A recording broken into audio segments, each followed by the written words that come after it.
Yes, people, we're a little late, but we're here and we're ready. And we're ready. And we have our very special guest today, Mr. Anthony Lamont. Ah! And Mr. Shan. All the way from China. Sweet. Yeah, Chinling Pale.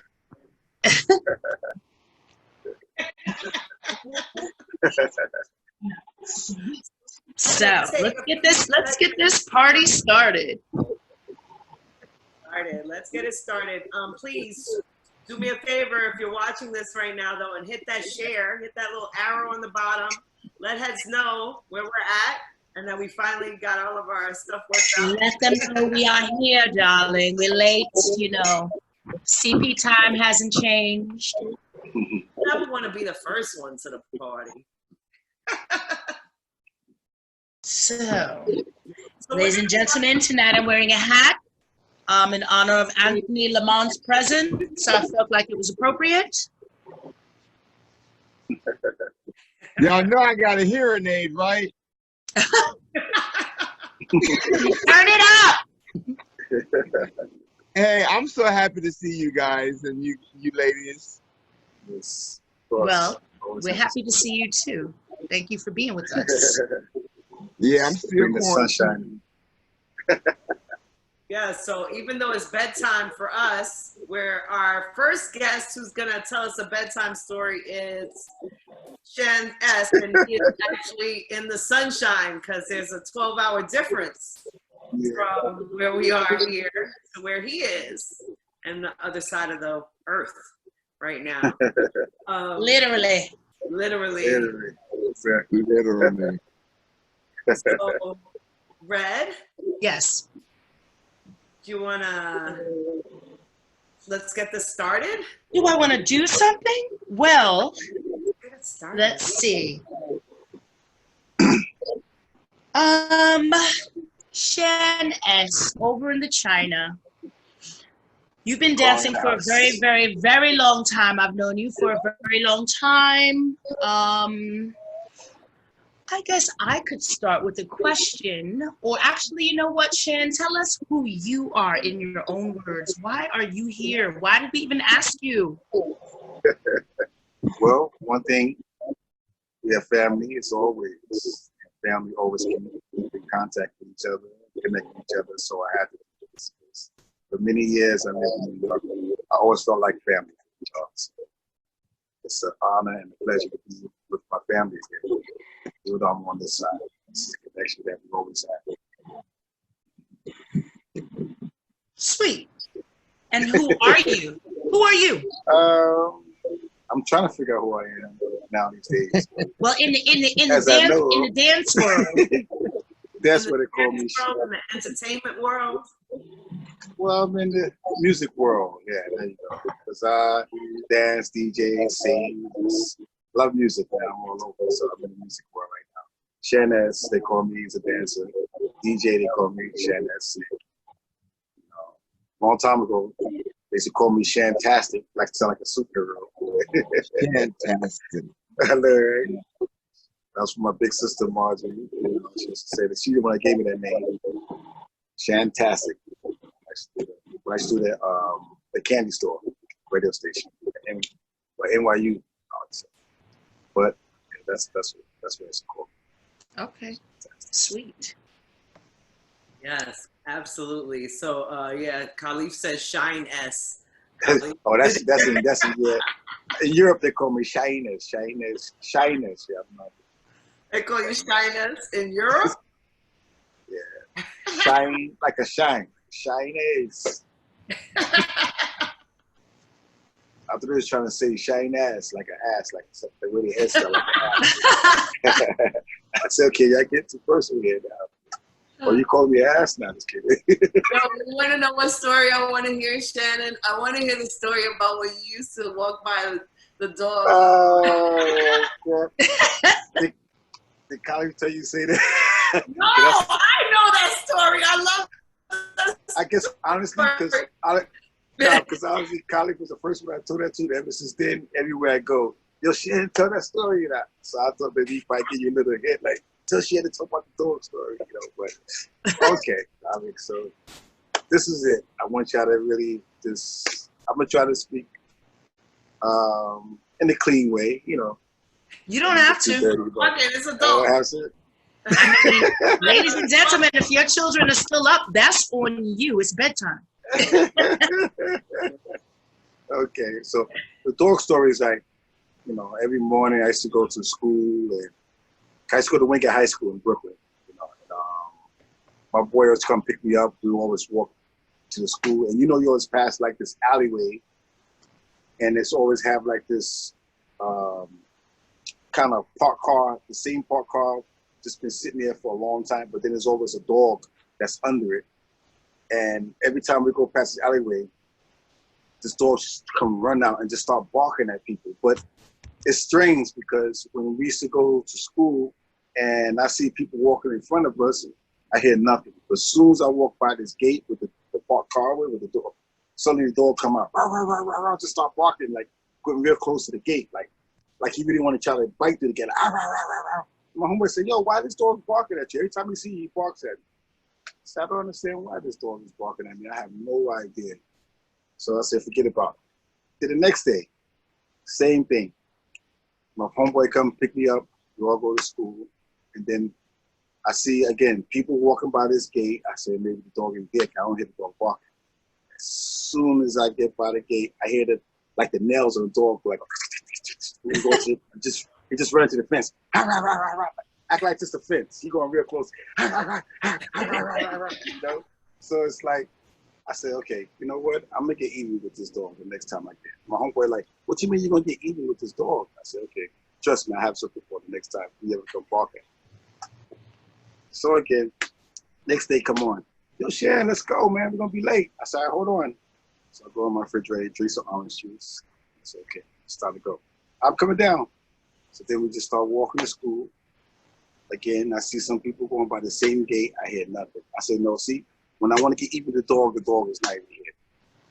So once I get by the gate, I hear this, suddenly I hear the dog pause, like just going to, like running towards the gate. Then he get real close to the gate and just do the same thing. To start barking. I said, yo, Shan, what are you talking about? What are you going to do with this dog, man? I said, hold on. I turn around and say, yo, where you going? I said, I ain't going nowhere. I put on my zipper.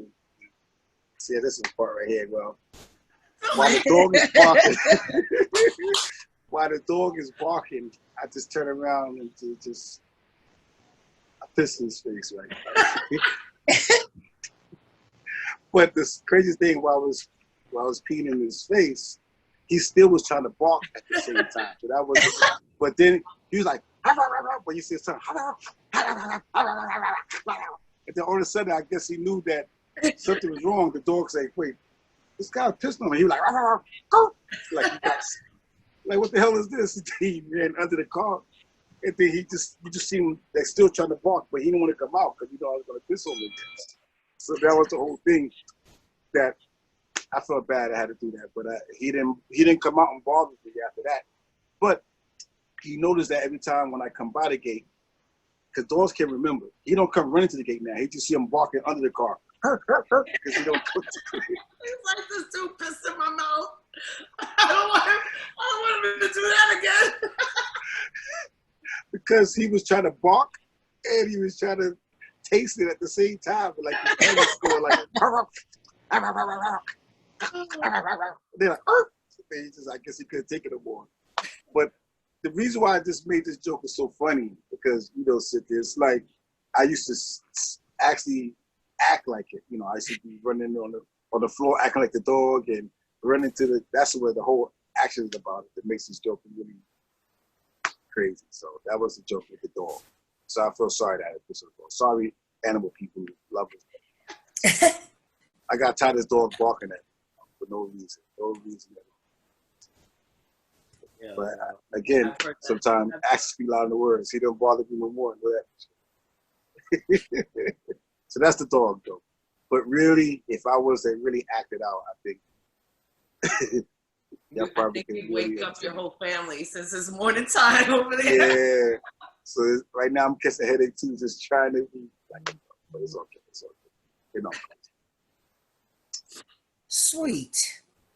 So what would you say was the first thing that caused you to be like, I want to be in dance, or I want to, like, why do you think that, you know, this progression of your life has come to this now?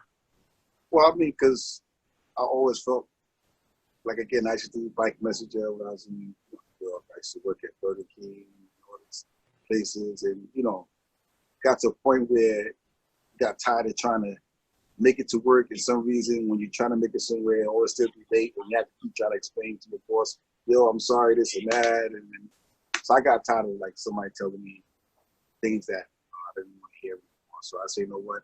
I got to find a better way to employ myself.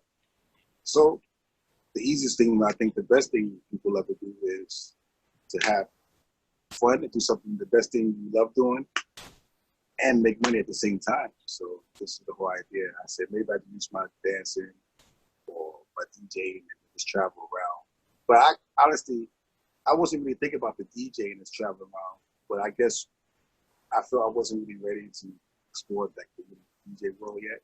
But I guess when I was in New York, my big break, when I used to go to Sound Factory on the Brown Network. And that way, I used to have mixed tapes. When I used to go to Phaser Studio, teach class, and just give the tapes to all, you know, the Japanese kids and stuff like that. So I guess one of them took the tape back, and somebody heard it in Japan. Like, yo, we want you to come out here and do a DJ. Oh, I said, wow. I said, okay. yeah. So that was my first big DJ gig in Japan. So that's why I felt that. I think I loved it. I like the way this feels. I could dance and DJ. I can make my own, you know, my own schedule, and still have fun doing it. So that's the best job. Fun. So that's why I really took it. Just concentrate on this dance. Now I'm making music, producing music and stuff like that. So just keep it music. Sweet. Sweet. So ask your questions on the Instagram chat so we can get some questions for Shan S. Well, I have a question for Shan S. For some reason, people, this camera will not switch over to me, but you can hear me, correct? See you too with your Okay. little hats. Well, I would like to know, Shan, you come from a family of instrumental dancing, skating, leaping people. How many of you are there? And is there anybody that does not participate in this entertainment filled family? Well, okay, I'm gonna break it down to you. The whole family is just one crazy family, but it's a happy family. So I had to blame that on my mom's and pops. So. But okay, you have my young sister. Her name is Lisa, and she, of course, used to be into. We used to be we used to be a b-boy, We had a breaking group called the Majestic Rockets, and she used to be the girl part of the group. And my other brother, Kevin, you know him. He, he'd been playing drums since he was like 5 or 6. So my mother used to go to church and he used to play the drums for her all the time. So that's why we can't go nowhere without his drums. So it's like, just felt that. That's him. He just loved to play the drums. And we all love music. My other sister, Jessica, I don't know if you ever seen her, but she used to live in New York. Now she stays in North Carolina. She's a backup singer for my mom's, because my mom's a gospel singer. And Lisa, sometimes she sings with too to go to the gospel show. My other brother, Boo, called Awesome Boo. Now Boo the skater. Because we always go to Empire Roller Ring. Actually, we all worked at Empire Roller Ring. So it's like, and then the manager that used to own Empire Roller Ring was our manager when we used to break. So that's how we got connected with Empire. They got us a job at the Yankee Stadium. All these other places, Voices, the Voice event in the Village. And then you have Jeff. Jeff is my older brother, Jeff Selby. I watched him for a long time. But him and Boo actually got me really started to DJ. Because they were DJing way before. And as I watched Jeff, you know, he was more, he got me into understanding about the club scene. I used to go from the garage and Better Days. So a lot of clubs back at the barns, all these clubs he's talking about. And I said, okay, well, now he's doing this thing with the New Style Hustle. Really traveling around a lot now, teaching. But I remember at first when he was just trying to get into the hustle. We used to watch, when we had our home parties, we used to watch our aunts and uncles, how they be in the house. He said, oh, y'all, you know, my aunts and uncles would be like, okay, y'all, it's after like 10 o'clock, no, 9 o'clock, because we was too young watching. Y'all go in the room It's now. bedtime. Yeah, it's the grown-up time. or you see on the table just orange and Smirnoff. Remember Smirnoff, the liquor? That was his two favorite drinks. So then he used to watch, you know, we used to watch them really dance when we were small. So I guess that kind of grew on us too, because from watching the home parties, from the cousins and everybody coming over. So then again, we're back with Jeff. He, you know, he got into more with the New Style Hustle, so he's doing this thing with that. I have two twin sisters, Lori and Gory. They're the only one I think is not really in the dance world, but they love to listen to a lot of oldies and stuff like that, classic. They're not really into it. Is that it? And that's the. So wait, now that was a lot of names. How many children are there? Altogether, it's 8 of us. 8. Okay, 8 is enough. So I have a question from Cricket real quick. Well, Khalif is stupid. He asked, how do you start the day? We're going to ignore that. But Cricket wants to know, when did you start practices at Faisal's and why? Wow, okay. I think that was, what year was that? It was like early 90s. I don't know the exact year, but I think 1994, 3, 4, 5, something like that. In between 3 and 5. And I just found out the studio that everybody was talking about, and I wound up going there. And then, I mean, that place was dusty all the time. Every time you come out, you see everybody coughing. Like, yo, you must just came from Favorite Studio. I'm like, yeah.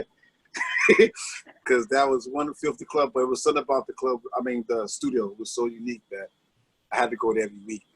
And, you know, at that time, I met up with a lot of dancers that we see now and to this day, you know. And I didn't know that they use this studio. I thought it was like a school for only, like, not say professional dancers, but I thought it was a school for that, a studio for that.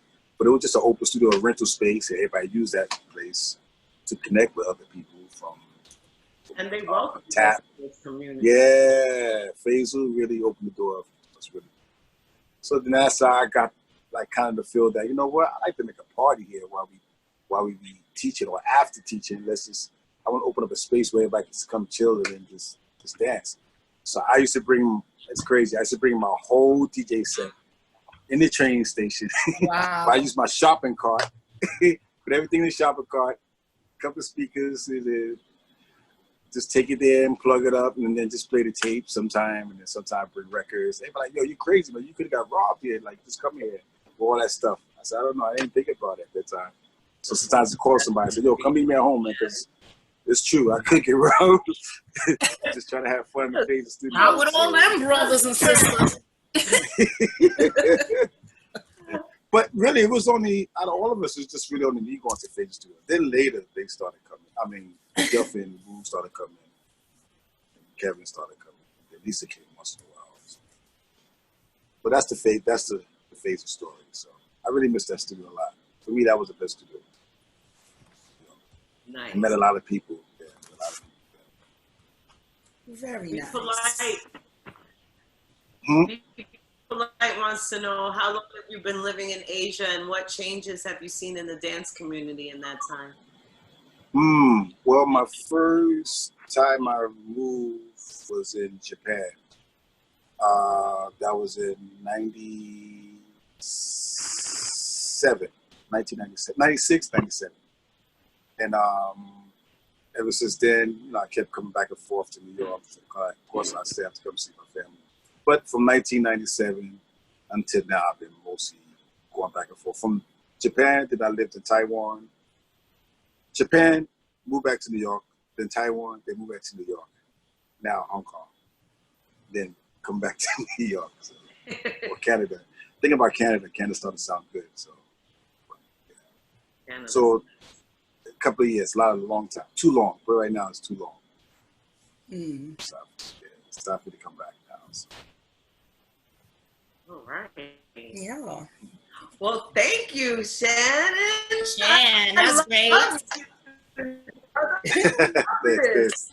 Man, we have such good times and memories over the years. Yeah. And I know that, like, I'm looking forward to having many more, you know? Of course. I have to say that you're a dope-ass DJ, in addition to being a dope-ass dancer. This is true. So thank you. Thank you. Really, thank you for but I do want to get to our next guest, who has been patiently waiting in the wings. Wings. Oh, man, I'm gonna get I gotta make sure I don't get a headache. I think I try to be quiet. I think I laugh too loud. But. That's all right. We're gonna mute you anyway, and okay. we're gonna bring in our next guest. Okay. Cool. Welcome, Mr. Anthony Lamont. Well, hello. Hi. So why don't you start by just telling us, or for those people who don't know who you are, which y'all better get into it and get involved, please just tell some folks who you are and why you think we invited you here. And then you can just tell us whatever. Well, let me answer the second one first. Y'all brought me here because I've been in quarantine for 3 months. And this is the only way I can get out. And by the way, Shane, I did a costume change. Got my necklace on, bro. Yeah, I was checking you out. I'm like, I got something like that laying around my apartment. Well, those of you who don't know, my name is Anthony Lamont. My government name, but I ain't gonna give you the full government name because I'm still waiting for my EBT card. Okay, but I've been hosting New York City nightlife for almost 30 years as a man in the dress with the goatee. And what I do, I call myself the added fixture. You know, when you walk into a club and something needs to be brightened up, I kind of turn on a little light and shine it, you know. But I've been hosting and emceeing New York City nightlife. You name the club, I've done it. But what's really different is I'm a man in a dress with a goatee, and I'm not limited to a genre or venue, a particular venue that I work for. I do hip hop, house, old school, classics, all that, all of the above. And I have the honor of always supporting and loving Funkbox. You know that. Oh yes, man. Thank you. Yes, but again, I started out. I moved to New York City back in 1984. I had just gotten out the military like a year and a half prior to that, and the first club I ever went to, and God is so good, I caught the ending of Paradise Garage. Nice. Changed my life. When I was in the military, I was a drill corporal, and my partner back then, I ain't gonna say you his name because he tried to sexually take advantage of me, and I wish I knew what I knew now because I would have let him. I would have let him.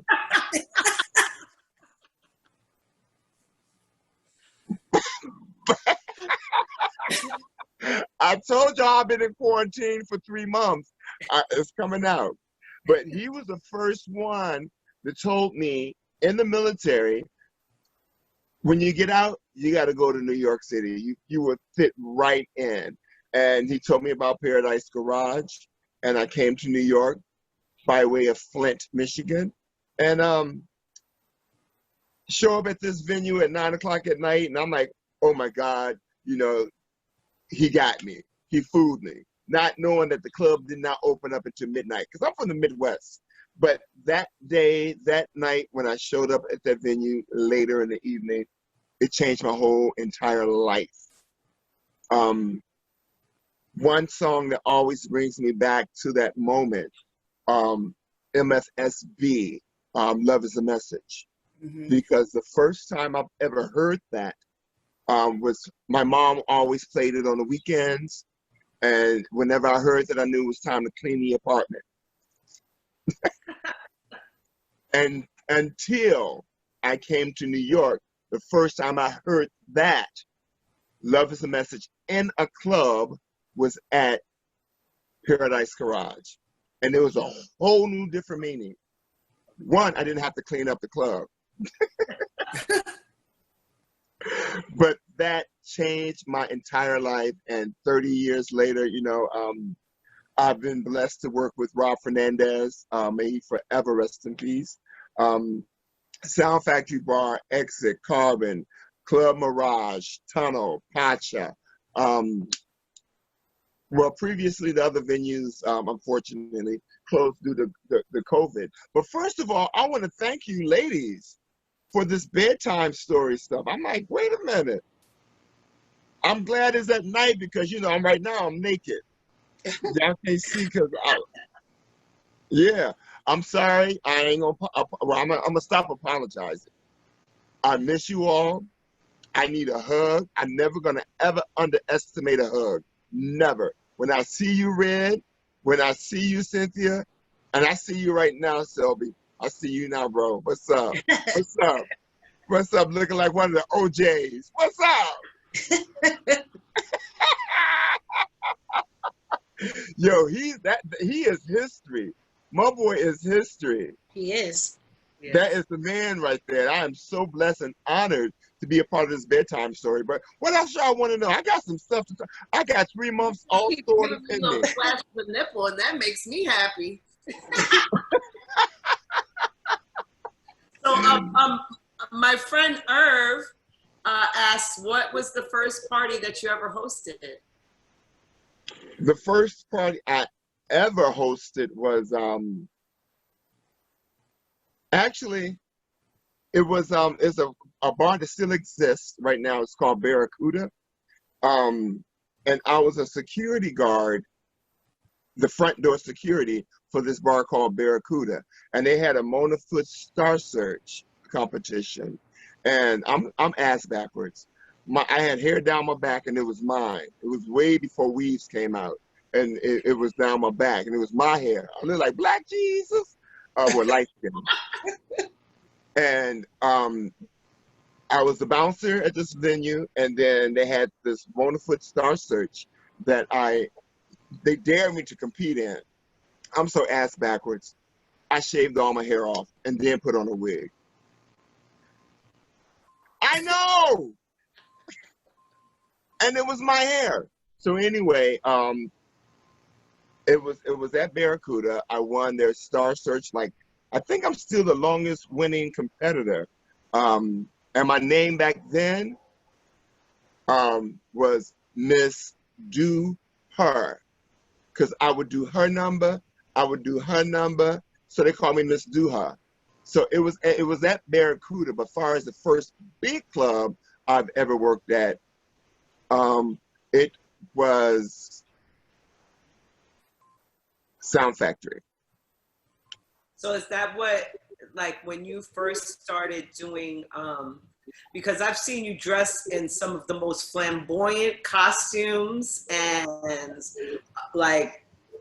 some of the most amazing things, So I'm wondering, is that when you first started dressing in that way, or what? Well, you know what it is? It brought it out. I was, and actually, you all know of Colonel Abrams, MC Light. My friend James Davis, I'm going to try to make this long story short. May he forever rest in peace. He used to design for Colonel Abrams. He's the one that gave Colonel Abrams that box suit. Yes. Yeah, exactly. And he took me under his wing. He used to live on Staten Island. And they used to call me Dusty. Why? Because, I was celibate then, I'm celibate now, but that's a whole new sitcom. That's a sitcom. We'll talk about that later. So, but anyway, James taught me the basic way of sewing. And it's interesting how, my friend from the military told me to move to New York, and then I run into my friend James Davis, who taught me how to sew. And then when I started working at these clubs, which I started saying, okay, oh my God, I got to put all this together.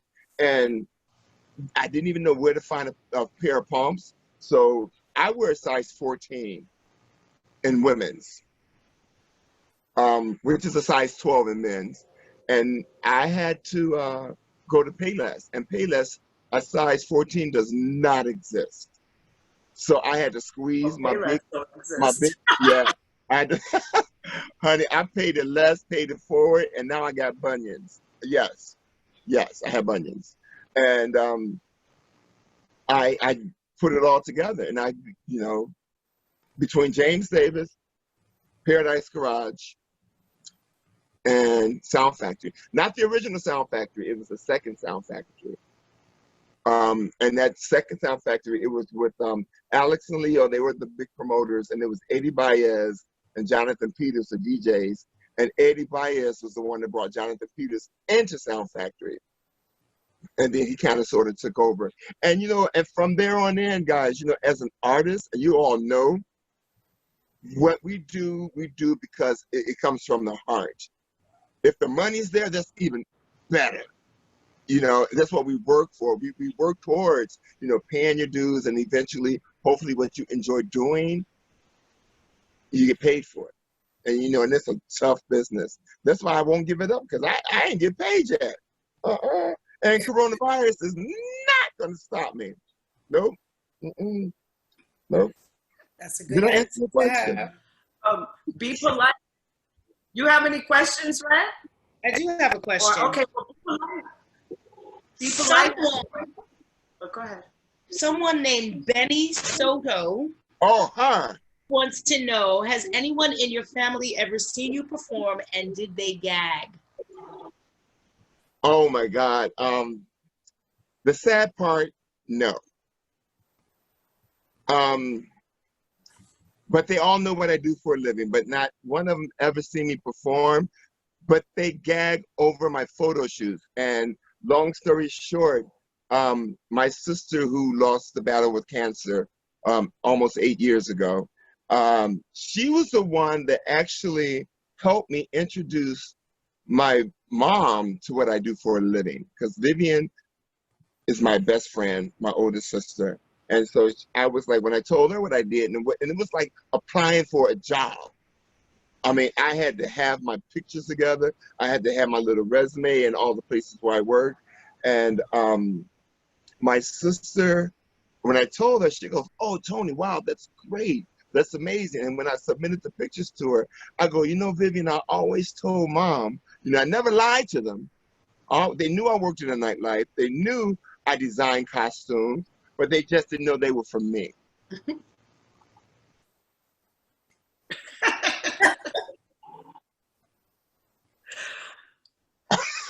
Whole new story. And so, and then my sister helped me break it down to my mom what I did for a living, and what ended up happening. My mom, them, they loved it. They loved it. She's like, "Well, you always been different." Always been different. But, and you know what? And the thing is, nothing against my parents, because they're from a different generation. And I'm from the church. My father's a retired bishop. My mom is a minister, and she's retired as well. And so, I didn't throw what I did for a living in their face, because again, they're from a different era. But one thing I did do, I respected myself as an artist, in order for them to continue to respect me, as an artist. They didn't know, and still don't know, the struggles that I've had living in New York since 1984, January 4th. I'll never forget that day when I moved here. But again, and I think my mom, she understands me now, and understand why I have this not don't give a shit I'm going to get over this. You know, I'm going to get through this, because I was moving to New York from Flint, Michigan, not knowing anyone. I busted my ass like every other artist. I slept on subway trains. I worked at fitness clubs, you know, and one reason why I worked at a fitness club was so I could shit, shower, and shave. Yeah, shit, shower, and shave in the morning, teach my aerobic class, and then go out in the world and try to live. And I did that for a while, and no one knew that I was homeless. No one, no one. So, you know, yeah, my family did never see me perform, but until this day, I still send my mom pictures of what I've done and what I'm still doing. And she goes, wow, son, you are really creative.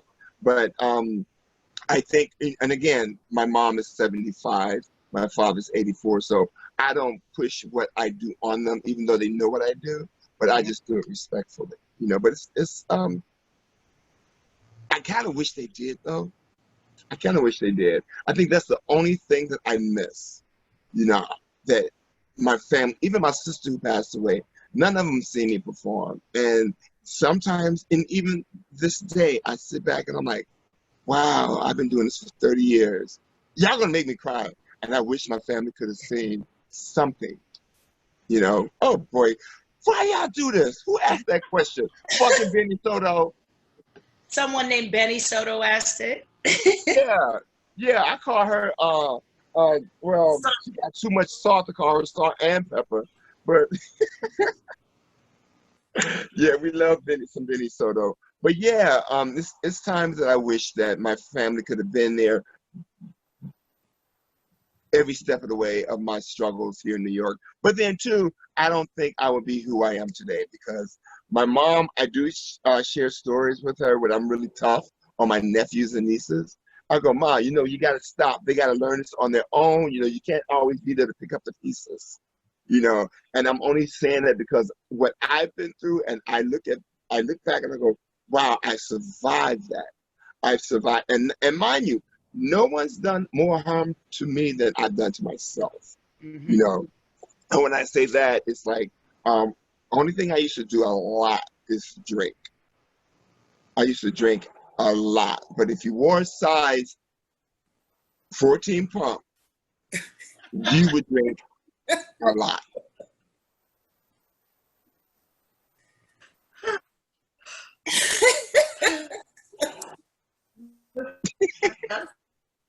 No, but yeah, but I just it's a lot of me. It's a lot of me that I wish my family knew of. But you know what though? I have a whole new family here in New York, and unfortunately, I think a lot of my family, if anything ever happens to me, and we pray that it don't, or maybe I hit the lottery. But I'm so proud. If anything happens to me, my family, they're gonna find out even more. Like, oh my God, my son, my brother, my cousin did all that. Right. You know, yeah. Wow. Well, good night. Is this the end of the show? No, I think I had a question about what is the most memorable night you had hosting a party? Can you share a memorable story from hosting? Actually, it was Neptune's in the Hamptons, and Victor Calderon was playing and it was Rob Fernandez hosted the function. And you know, Victor Calderon, all these big DJs, they fly them out, they get the limos. Me, I take the train. I take every means of transportation to get there with a drag bag. And they put me at Rob Fernandez put me up in this crack den hotel called Allen Acres. Let me tell you, the mosquitoes was on crack. Everybody was fucked up.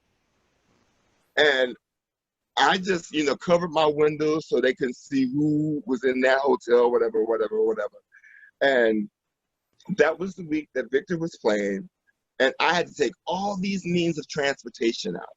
And again, Cynthia, I'm a designer, so I try to come up with something creative at the last minute, my inspiration. I found out they flew Victor not into New York, but out to the Hamptons by helicopter, landed him on the beach, and I said, I'll be damned. I had to take a train, plane, automobile. Damn, they had to like backstroke to get to the club. And so you know what I did? I said, I'm gonna upstage his ass. Cause you know. What you did. So I'm like, what can I wear? What can I make to just blow them away when I walk in? I don't even have to go, ah! So what I did, I went to the 99-cent store, my favorite place.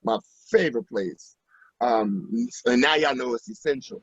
But the 99-cent store, I found the helicopter.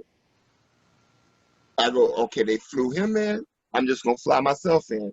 The helicopter didn't cost 99 cents. It cost a little bit more than 99 cents because it worked. It ran by batteries. I took that helicopter, bought me some white spray paint. I spray painted her. I glued it to my head, made a little white outfit. And when I got there, the first thing I said was, Victor, you are not the only one that can get here by helicopter. The party was off the rocker. It was off the hook. And the first time the club and the venue see me, I was on the rooftop of Neptune's. No one see me, but when they see me, I had the helicopter flying. I'm sitting on top of the rooftop, so everyone had to look up because you know I'm a big bitch anyway. But that's one of many great parties that I've worked that I've loved. Yeah. That sounds wonderful to me. That was awesome. Yes, it was. How do I look? Do I look okay? You look great. You look fabulous. My camera's acting shaky today, and your camera's clear as day. You look wonderful, darling. Wonderful. Well, I gave my camera a facial before I logged on. Y'all know it. Yeah, I've been quarantined for 3 months. Ain't no telling what's gonna come out of my mouth, but I know what's not gonna come out of my mouth. Do you have any more questions? Instagram soon. I don't, but I want to thank you both for being here with us and sharing a little piece of your wonderful selves with us. That was and everybody that joined in and signed in with us today. Thank you for joining in to Bedtime Stories. If you missed it, we have a YouTube channel that is called Sin, Rose, and Redness Bedtime Stories. So you can catch the archives there. And thank you, Shan S. Thank you. Thanks a lot. Thank you so much, really. We have like 2 minutes. Ladies and gentlemen, if we cut off, forgive us. We won't come back. But you'll see the rest of this on the YouTube channel if they cut us off, because, you know, shady Instagram. But I have a quick bonus question for Shan. Since he's Shan in New York. If they cut off, you can only watch the bonus on YouTube. So get into it. There you go. In New York, you know, it's some the fellas dance with each other. You know, you guys have circles and things like that. Could you name a dance, like who could you possibly even pick one person that is your favorite person to dance with, for, against, however you guys describe it? In New York. One person? Yep. Wow. If you could. Not even possible. Well, again, my big brother Leaf. Khalid. Okay. Always. Like, we just, I don't know. Ever since I met her, we just had some connection. Like, I don't know how it happened, but just dancing with him and joke with him and sometimes having fun battles with, doing shows with for many years. Just that connection. So if I had to do a show with him, it would be Khalid. If I had to just vibe with him doing the cypher, it would be Khalid. If I have to battle him, it would be Khalid. No, in a fun way. That's Khalid. All right, I like that. And Anthony, unmute yourself, please. I have a bonus question for you. Of all the parties and events that you have hosted, what has been your, could you choose one that was your favorite, that you look forward to? Assateria. Ass. Assateria, because, you know, ain't nothing like a good piece of ass, whether it's round, flat, short, tall, no booty, whole booty, yo booty. Yeah. I like that. Yeah. Okay. That's a hot way. Bonus question for both of you too. I want What's to know, like a dream person. This is for both of you. If there was Okay. like a dream person that you could work with, or a dream venue that you could work with, what would that be? Well, the way it looks right now, I might think I'm joking, but the bedtime story can be a wow. This right here, it made me open even more. Nah, in a serious, really serious. You see, y'all know me for a long time. Y'all see me joking, but it just, I have the two motions right now. Like, I want to joke, but it's just by talking with y'all really helped me. Oh, I don't know how to explain it.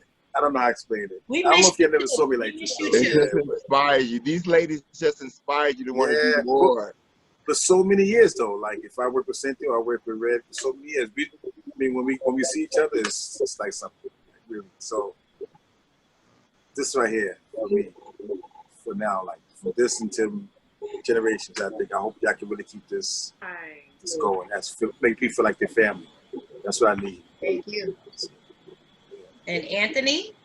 Well, kind of change up the question. I can tell you one thing I regret, one person I regret working with. I introduced his name several times before on the mic, but most artists, and I'm going to speak for myself, I'm shy, very shy. And that whole outfit, that's my alter ego. That's why I was a little nervous about doing this interview with you ladies. And once again, thank you. For one person I regret, but I'm just honored that he even just said my name. It was Frankie Knuckles. He called me to the DJ booth at CLO, one of the Dance Your Now parties, and he waved me over. Didn't sound right, did it? It He sounds waved fine. me over, and I went over. Oh, who that? Oh. I'm sorry. He waved me over to the DJ booth, and so I went to the DJ booth, and he goes, "Anthony, I have a track with your name on it."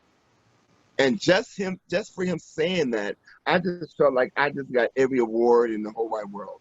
No one has to say nothing else to me. No one has to tell me how good I look, how good I feel. Coming from Frankie Knuckles, oh my God, the Godfather of ours.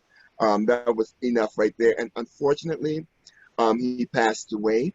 And I always regret it. And then one day I woke up, I'm like, why are you regretting it? Because you're going to see him again one day. Mm-hmm. You're going to still do that track with your name on it, like he said. And Frankie Knuckles. That's my man. I don't know if they answered your question, but it came across my lips. Yeah, because I'm like the way I listen to you now. It's like I'm trying to make sure if I really answered the question right, because it's really a lot of right or wrong. okay. Okay, because it's like really, it's sometimes we're so big family, still feel like it's small. You know what I mean? It's like we've all been around each other for a long time. Even got recipes with Voodoo and everybody. Really, all of y'all always make me feel welcome. So I really always feel happy to just work with all of y'all as one. Wow. That's a wonderful thing. That's what we do. We've been doing it together for a long time, and that's the beauty of this. And this helps us get to know a little bit more of what's happening in the background for all of us, because we all have the people and the personas that we have at the club, and this opens it up a little more to be like, there's so much more to all of us. So it's a wonderful thing. So thank you guys so much. Thank you. Thank you so much. And, I guess we're going to wrap it up. This is going to be the first time that we did it without getting kicked off of Instagram. No, okay. I want to do one thing more. Anthony, you see this? Yeah. Wait a minute, Sin. Stay right there, Sin. Oh. Okay. Okay, we're not going to make it to not get kicked off of Instagram. What is that? What is you got in your hand? Wait a minute. It's a presentation. Oh, okay. I want you to know this right here is a cobblestone from the meatpacking district. Nice. Front of Cielo. West Little 12th Street. Wow. This is the original cobblestone. That's right. It's the original cobblestone from Middle West 12th Street. Wow. And one day I was doing a party. I'm just gonna tell you this quick story. And one day I was doing a party at Cielo. It was, and Anthony came by, and I look out of the door because, like, the way the doorway was, you know, they had the little side exit door right there by the cashier. And I look out and I see Anthony stepping in between the construction. Like, what the hell is he doing? And then a few minutes later, he comes in and plops both of these heavy bricks on the desk as they go, bam! And he's like, Cynthia, you need a piece of this history. You need a piece of this history. You can cook a steak on it. You can. It was like, you need it in your house. You can cook a steak on it. You can. I'll never forget. I was dying. Yep, I got one. Yep. The original cobblestone girl. That's gonna be my drag name in my next life. Give it up for cobblestone.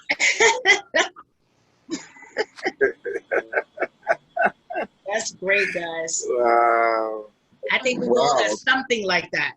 Something. Maybe not the cobblestones, but something. But something that's a I got bill. one of the diamonds from the roof of the greenhouse where I reached over the balcony and was like, I can get it. It's in there. Yes. Well, guys. Cynthia, I almost forgot about that. Thank you. Right there, my daughter looks at it, she'd be like, Mommy, that rock. It's like a rock.